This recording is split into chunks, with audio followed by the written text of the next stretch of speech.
work, interdisciplinary work, but I think a lot of it is lip service, like just dabbling a little bit in each area. How can we work in a way that creates new way of looking at knowledge and pushing the frontiers of knowledge, perhaps. I think that's challenging for me. And we can write in more exciting ways, perhaps. Yeah. But on the other hand, it's kind of a very privileged place to understand the transformation of experience.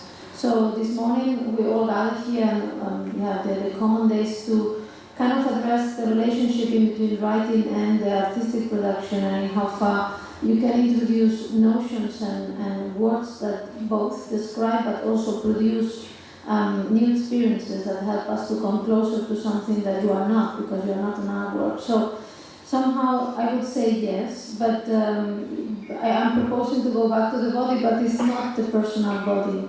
So it's not a body that belongs to you, it's not the body that actually actualizes both your personal experience or labor. And it's a way of going out of this model contradiction in between myself and my body and all these kind of experiences that do not belong to me or to my body. So it would not be that kind of body. That's why I often relate to this rainforest as a good image, as some sort of gigantic organ that does not identify with any of the organs that we know yet. Probably because I'm fascinated by the transformation of experience that is happening in many, many levels. We use aesthetic experience, as I said in my talk, because that's the way that we have been conforming experience that has no purpose and happens in between an object and a subject. But we know, all of us, that we are somewhere else in both the production of the experience, but even into the naming of that experience. And that naming and this production is not only happening in art, but is happening also through the fact that we have been capable of reproducing somehow, synesthetically, how others also experience. And that information about animals and nature, back to the question I am proposing going back to nature, and the answer is also no, because we are not coming from nature somehow. So the fact is that there is no coming back. But we need to go towards what these different ways of understanding logics of experience mean, and in how far these experiences do or do not inform what we can do with art in their thinking and in their writing. So that would be kind of my answer to that. A way of going back and looking at exhibitions in order to build a history. And in that sense, it was fascinating to me because it relates to a loss of knowledge that in some ways it's connected to what Chus was mentioning at the beginning of her talk, and a loss of knowledge that is also somehow embedded in a very enlightened kind of structure of education, if you want. So yeah, I think, and it has also to do with because knowledge and history, they have to do with the building of an identity. And sometimes that means, or has meant in the past, also building of a national identity. And I think that there is something that Chus has touched upon in another text that was against or towards an anachronism of history somehow. But I think that it also relates somehow to yin kind of approach to how one can build a story of someone's life without falling into a trap of creating a history, which is something completely different, and it represents something completely different. Non-authoritarian modes of relating to what we know and what we think, and imagining these modes. It can also be good to open and to just give voice to all those persons who have been thinking and following our ideas. And I don't know if there's a microphone there or... Yeah, so maybe that also... more than questions also. comments or views on what was said.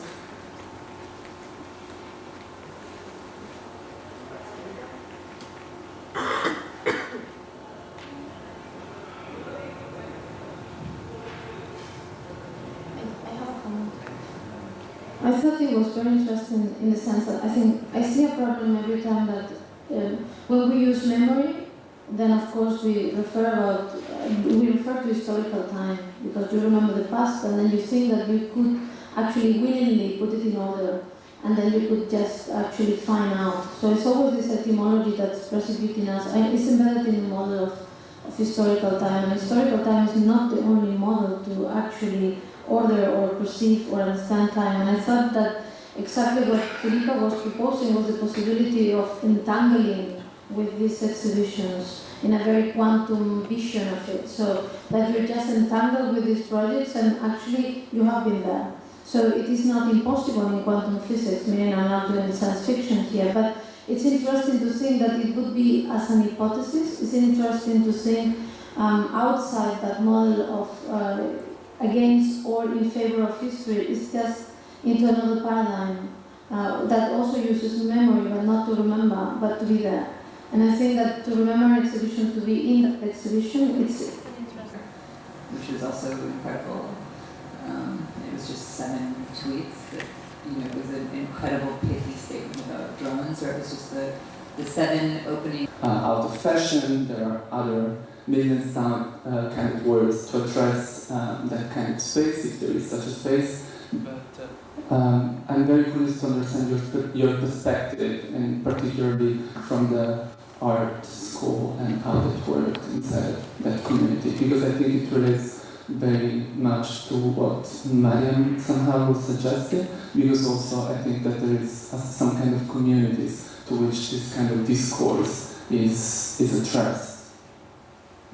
Like I say, that the 100 people lived in 1930, so the experience must have been absolutely different. Like, from the memoirs that I read, recounting that I read, they're kind of unbelievable. So there's a kind of also systematic documentation that started at one point called Shruti and Shruti, which are kind of 2 modes of memorizing the past in traditional kind of knowledge system of India, Indic systems.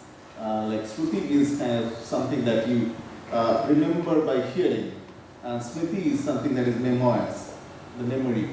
So that's kind of, memory, and so there are 2 different texts. They are divided into 2 different genres and 2 different textual genres of Shruti. Vedas are called Shruti, and then Puranic things are called Shruti. So then that whole thing, and then there are Shastric traditions, etc., which are canonical traditions, and then non-canonical traditions. So there are these categories of even traditional modes of knowledge within Indian philosophy and Indian literature, that is Indic knowledge systems. I didn't touch upon that when I talked about, but these people who are founders of this place definitely were churning this knowledge out at that point of time, because they were trying to tap the untapped sources so as to energize themselves to fight against, resist colonialism and absolute hegemony of knowledge in another way, like in a sense in a recursive, internal, maybe hierarchized way. But then also at the same time, that was the mode. You could see that in Swadeshi Samaj itself, I don't know whether it's translated, it's not translated, but people have quoted from there profusely. So you can read that, maybe, and you can read between the lines and find that a lot of hierarchies are there in that knowledge system. But then, like you said, the community. Within that community, Tagore was in favor of uniting the multiple. So that is the humanitarian principle, like trying to find unified ground for the multiple. Now today, people are not debating community in terms of, they are debating in terms of heterogeneity. And then being singular plural, which is like, in a sense, how you attain to singularity amid the multiple. So then, by embodying the multiple to some extent, by going through the multiples, registers of events, like Nancy does, Jean-Luc Nancy does, famously. and Agamben does to some extent, in attaining to futurity and contemporaneity. So there are two modes of time: temporality, attended to attain a certain kind of sense of contemporaneity, and then future comes thereby, therefore, and in the same sense as I say, that always already sense. So in a sense that if you say community, I would like to complicate that in contemporary terms, but then perhaps if you think in terms of standard historical procedures, then all those other things will come through the archival, then like exchanges, the documents, all those things will come through. I'm sorry. Yeah, I mean, I've done a lot of work, archival work in Shantiniketan, and I have a contrarian position vis-a-vis Shantiniketan. I've written about it. Because I do think there's a kind of an excessive romanticization of the community that formed at Shantiniketan. Because one of the things that you have to understand is that the Tagore family is the biggest landowning family in Bengal at that point in time. Right? So if you want to form a community and you want to transform the community, some of the initial interventions that Tagore makes in the form of plays, these are without text, they're enactments. And they, in Leonard Elmhurst's memoirs, for example, he says that the community in Shantiniketan and around Shantiniketan did not have any common language. These were hill tribes, and you had the Santhal communities, and you had this middle class community of people who came from urban Calcutta to Shantiniketan and settled down over there.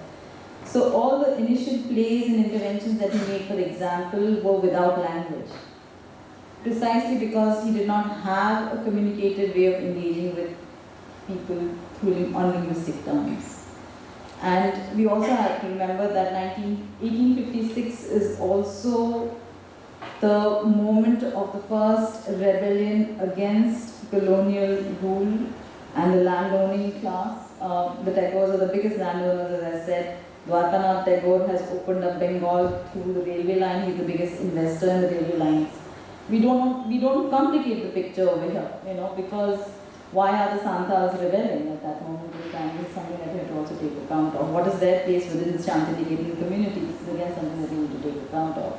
There's a very interesting recent paper written by Avijit Anshul. I don't know if you know this.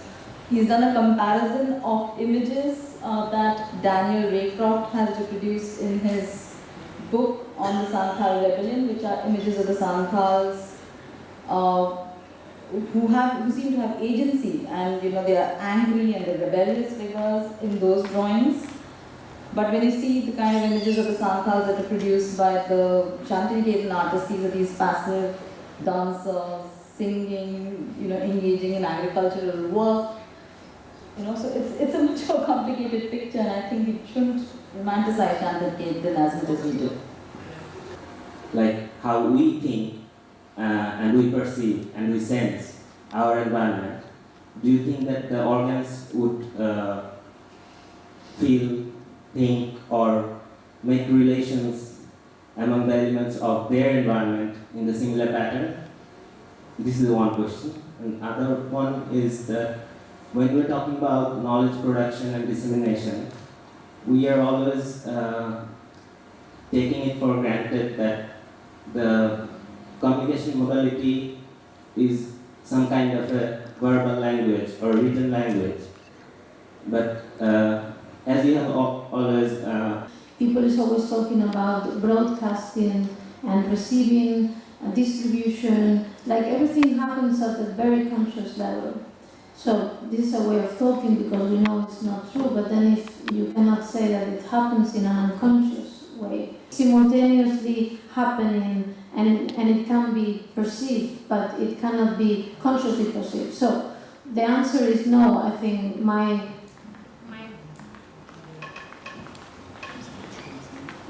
calling art an organ is just a way of moving out, of calling it a work or calling it an object. So I have no idea where I'm going with that.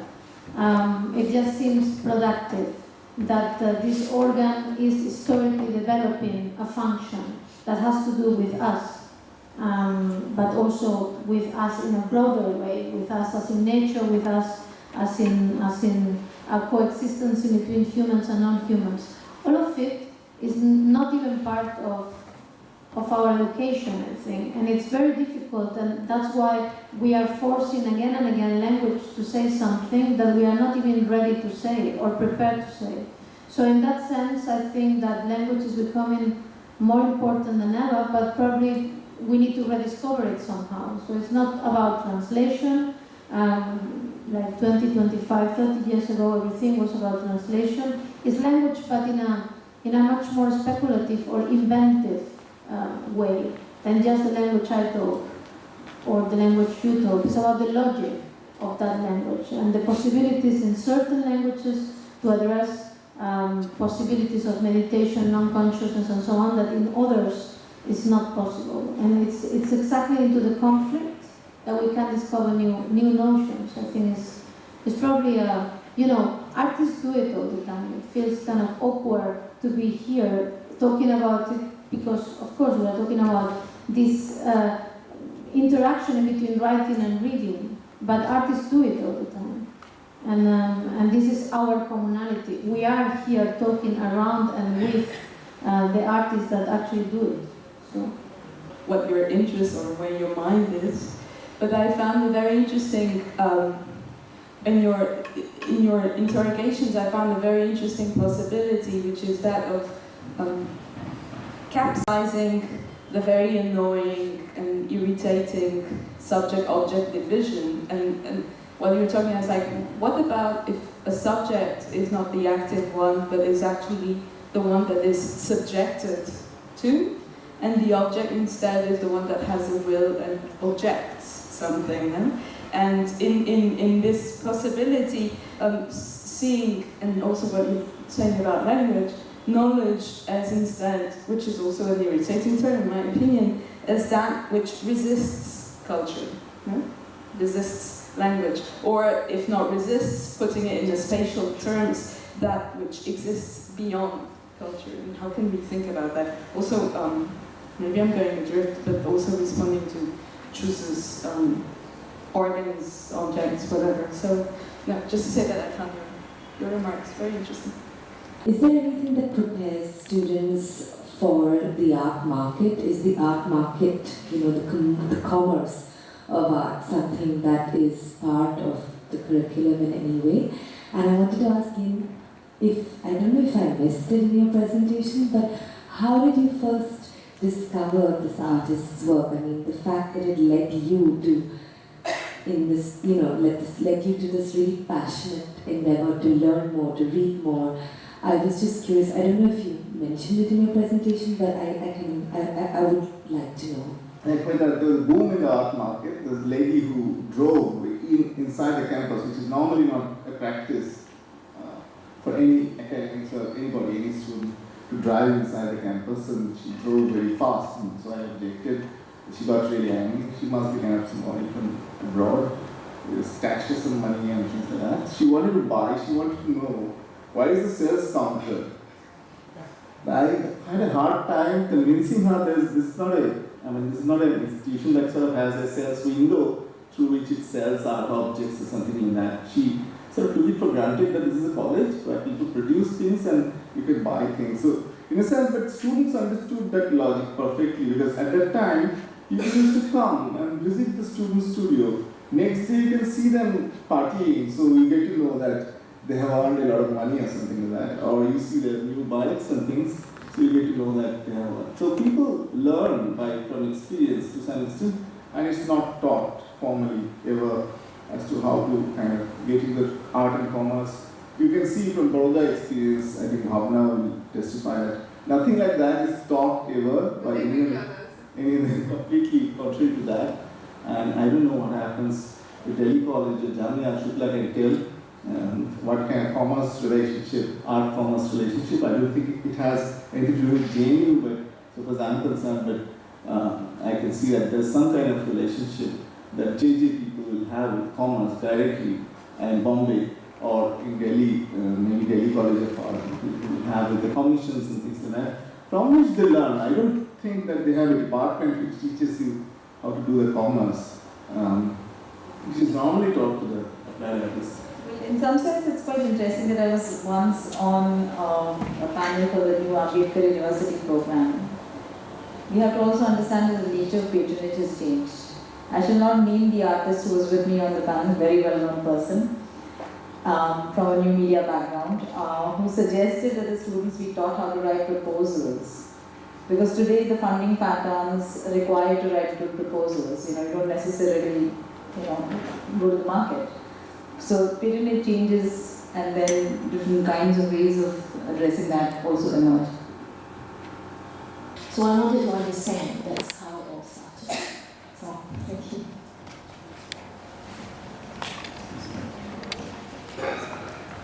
Yes, I